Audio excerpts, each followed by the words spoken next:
ডিইউপিডিএফ এর যাত্রা শুরু হয়েছিল কবে এবং কি লক্ষ্য এবং উদ্দেশ্য নিয়ে ডিইউপিডিএফ যাত্রা শুরু করেছিল?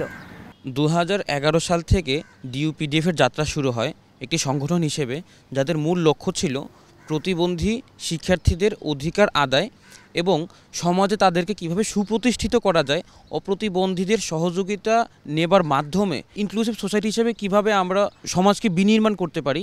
এই লক্ষ্য এবং উদ্দেশ্য পূরণ করার জন্য আসলে এই সংগঠনটি যাত্রা শুরু হয়েছিল। এক যুগেরও বেশি সময় ধরে একটি জার্নি চলছে। এই সুদীর্ঘ পথ চলায় ডিইউপিডিএফ এর অর্জনগুলি কি, সেই অর্জনগুলো সম্পর্কে জানতে চাচ্ছি।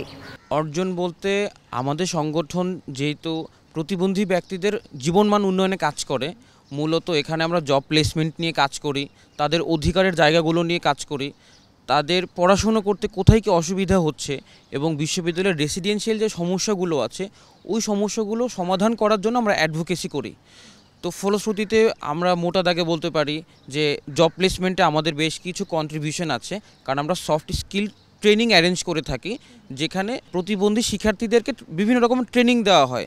আচ্ছা, এছাড়াও আমাদের স্ট্রাকচারাল কিছু সমস্যা আছে, যেমন অনেক জায়গায় র্যাম্প থাকে না, অ্যাক্সেসিবিলিটির অভাব থাকে। অ্যাডভোকেসির মাধ্যমে ধীরে ধীরে আমরা কিছু জায়গায় পরিবর্তন আনতে সক্ষম হয়েছি। অনেক ধন্যবাদ তোমাকে ইবনু। দর্শক, চলে যাচ্ছি সাখাওয়াতের কাছে। সাখাওয়াত ডিইউপিডিএফ এর সাধারণ সম্পাদক। সাখাওয়াত, ডিইউপিডিএফ তাদের যে কার্যক্রম পরিচালনা করছে, এটা কি শুধুমাত্র ঢাকা বিশ্ববিদ্যালয়ের মধ্যে সীমাবদ্ধ, নাকি ঢাকা বিশ্ববিদ্যালয়ের বাইরে যে পাবলিক বিশ্ববিদ্যালয়গুলো আছে সেখানেও তোমাদের কাজটা ছড়িয়ে দিচ্ছ?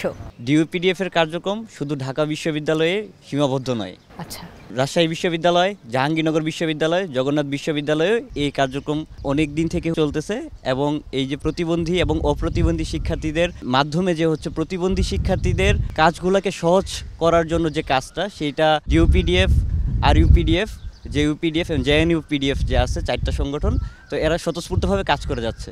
ডিইউপিডিএফ তারাই কি নিয়ন্ত্রণ করছে অন্যান্য যে বিশ্ববিদ্যালয়গুলোতে যে নেটওয়ার্কটা আছে তোমাদের, সেই কাজগুলো? পিডিএফ যেটা ফিজিক্যালি চ্যালেঞ্জ ডেভেলপমেন্ট ফাউন্ডেশন, এর একটা উইং আছে হচ্ছে ইউথ নেট।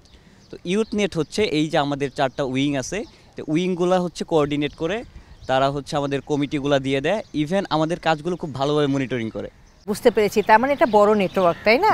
অনেক ধন্যবাদ। সিয়াম, ঢাকা বিশ্ববিদ্যালয়ে বর্তমানে ঠিক কতজন বিশেষ চাহিদা সম্পন্ন শিক্ষার্থী অধ্যয়নরত আছে? শারীরিক প্রতিবন্ধকতা এবং দৃষ্টি প্রতিবন্ধকতা সহ নানাবিধ প্রতিবন্ধকতা নিয়ে প্রায় 150 জনের মতো শিক্ষার্থী পড়াশোনা করছেন। এর বাইরে আরও কিছু শিক্ষার্থী যাদের প্রতিবন্ধকতা সম্পর্কে তারা এই ব্যাপারটাকে প্রকাশ করতে লজ্জা পায়। সর্বমোট সংখ্যা প্রায় 150 এর অধিক হবে।